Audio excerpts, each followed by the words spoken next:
14 जून 2020 सुशांत सिंह का कुक खाने का पूछने के लिए दरवाजा नॉक करता है, लेकिन लाख कोशिशों के बाद भी सुशांत दरवाजा नहीं खोलते और जब दरवाजे का लॉक तोड़ा जाता है तो सुशांत अंदर पंखे से लटक रहे होते हैं। उन्होंने अपने ही ग्रीन कुर्ते से लटक कर अपनी जान ले ली थी।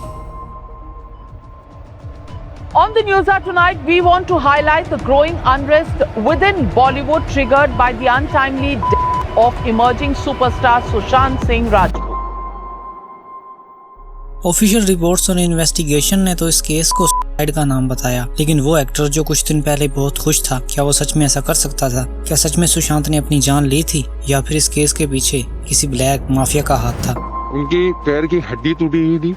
आपको कैसे पता लगा कि पैर की हड्डी टूटी हुई है? पैर एक मोटा है और एक पतला है। उनकी पैर की हड्डी टूटी थी और दूसरी बात यहाँ पे निशाने थे सुइयों के। किस चीज के निशान थे यहाँ? सुइयों के, और यहाँ पे कुछ टेप चिपका था। पोस्टमार्टम के बाद मैंने जब उसको टेप निकाला था, देखा था, जब उसको कुछ तेल वेल से हिंगा रहे थे, जब भी मैंने देखा था। जब दिशा का डेथ हुआ था, he was really restless after that. उसने बोला कि ये लोग मुझे भी नहीं छोड़ेंगे.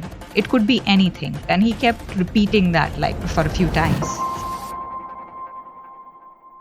Mount blank apartment, Bandra, Mumbai, यही वो फ्लैट था जिसमें सुशांत सिंह रहा करते थे और इस फ्लैट में सुशांत के साथ रहते थे सिद्धार्थ पठानी जो सुशांत सिंह के दोस्त थे, रिया चक्रवर्ती जो सुशांत की गर्लफ्रेंड थी, लेकिन रिया ने 8 तारीख को ही सुशांत का घर छोड़ दिया था। वो क्यों छोड़ा वो आपको आगे जाके पता लग जाएगा। दीपेश और केशव जो घर का काम वगैरह संभालते थे और एक कुक नीरज जो सुशांत के लिए खाना बनाता था। 14 जून 2020 SSR अपने नौकर से जूस मांगता है। उनका नौकर उनको जूस ला के देता है और वापस चला जाता है। सब कुछ एक नॉर्मल दिन की तरह ही लग रहा था, लेकिन 11:30 बजे उनका कुक खाने का पूछने के लिए आया तो दरवाजा अंदर से बंद था। कुक को लगा सर सो रहे होंगे, मैं कुछ देर बाद आता हूँ, लेकिन जब 15 मिनट बाद फिर उनका कुक आया तो दरवाजा अभी भी बंद था। वो लगातार दरवाजे को नॉक किए जा रहा था, लेकिन अंदर से कोई भी रिस्पॉन्स नहीं आ रहा था। कुक हड़बड़ी की हालत में सिद्धार्थ पठानी और बाकी मेंबर्स को बुलाता है कि सुशांत सर दरवाजा नहीं खोल रहे और ना ही कोई रिस्पॉन्स दे रहे हैं। इनफैक्ट सिद्धार्थ तो सुशांत को कॉल भी कर रहा था और रिंग भी जा रही थी, लेकिन अंदर से कोई कॉल अटेंड नहीं कर रहा था। वो सब मास्टर की ढूंढने की भी कोशिश करते हैं कि शायद उससे दरवाजा खोल दें, लेकिन उनको मास्टर की भी नहीं मिलती। सबकी आंखों में डर था कि सुशांत सर ने कुछ गलत ना कर लिया हो। अब वो जल्द से जल्द जानना चाहते थे कि उस दरवाजे के पार क्या हुआ है, इसीलिए सिद्धार्थ एक चाबी बनाने वाले को कॉल करता है और वो चाबी बनाने वाला 10-15 मिनट में उस दरवाजे को खोल भी देता है, लेकिन उस चाबी बनाने वाले को अंदर नहीं जाने दिया जाता। उसे वहीं से पीछे भेज दिया जाता है कि तुम जाओ, जो होगा हम देख लेंगे। और चाबी बनाने वाला वहाँ से चला जाता है और जब वो दरवाजा खोलते हैं तो जो वो देखते हैं वो सच में बहुत ज्यादा खौफनाक था। सुशांत सिंह अंदर पंखे से लटक रहे थे। उन्होंने अपने ही ग्रीन कुर्ते से लटक कर अपनी जान ली थी।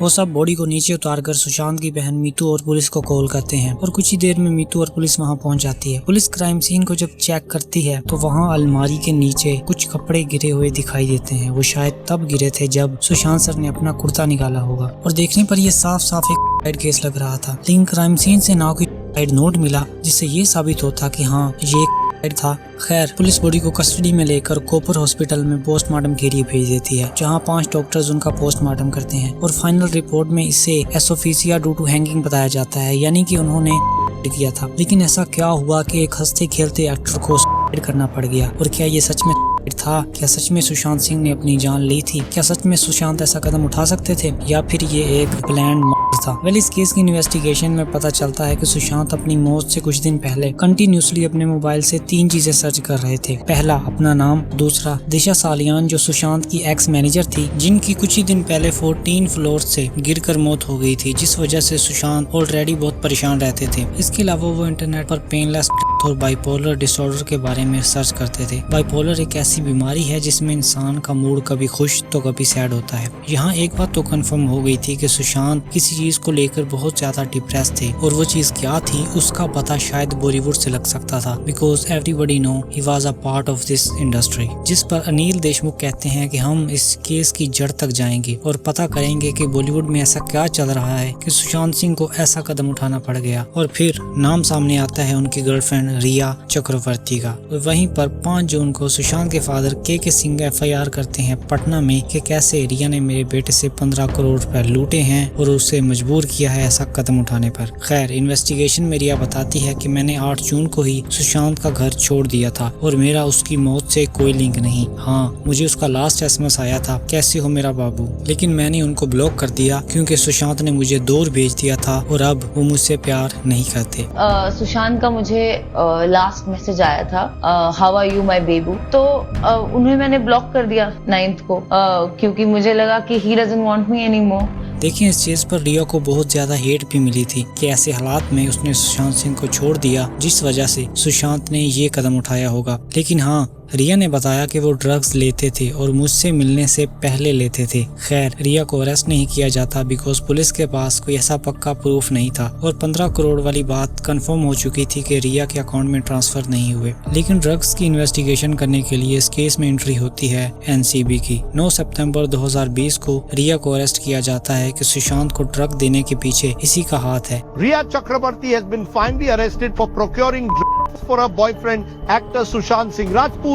लेकिन कोर्ट इस थ्योरी को मानने से इनकार कर देता है और रिया को फाइनली बेल मिल जाती है। लेकिन इसके बाद सामने आता है बॉलीवुड का वो चेहरा जो आज तक किसी ने नहीं देखा था। सामने आता है कि कैसे बॉलीवुड में ड्रग्स सप्लाई किया जाता है, जिसके जाल में आज तक बहुत से सुपरस्टार्स आ चुके हैं। साथ ही साथ एक चीज सामने आती है, नेपोटिज्म, जिसमें कंगना रनौत बताती हैं कि कैसे बॉलीवुड में बाप अपने अपने बच्चों को लॉन्च करते हैं और सुशांत जैसे टैलेंटेड एक्टर्स को आउटसाइडर फील करवाया जाता है। कैसे उनके हाथ से उनकी साइन की गई फिल्म्स को छीन लिया जाता है और उनको मजबूर कर दिया जाता है ऐसा कदम उठाने पर। सिमी गिरवाल और AR रहमान भी इस चीज पर एग्री करते हैं कि बॉलीवुड में कैसे नेपोटिज्म का इस्तेमाल किया जाता है। लेकिन अभी तक ये केस सोल्व होता हुआ दिखाई नहीं दे रहा था और रोज इस केस में कोई ना कोई नई थ्योरी सामने आ रही थी। लेकिन फिर कुछ ऐसा हुआ जिससे ये पता चला कि हाँ, ये एक ही था। रूप कुमार, जिन्होंने सुशांत सिंह की बॉडी का पोस्टमार्टम किया था, जो आज तक 50 से 60 हजार बॉडीज का पोस्टमार्टम कर चुके हैं, उन्होंने बताया कि सुशांत सिंह की बॉडी पर जगह जगह मारपीट के निशान थे। लेकिन उनको ऊपर से ऑर्डर आया था कि तुम्हारा काम पोस्टमार्टम करना है, तुम वो करो। और मैं जब बॉडी ऑब्जर्वेशन किया, देखने के बाद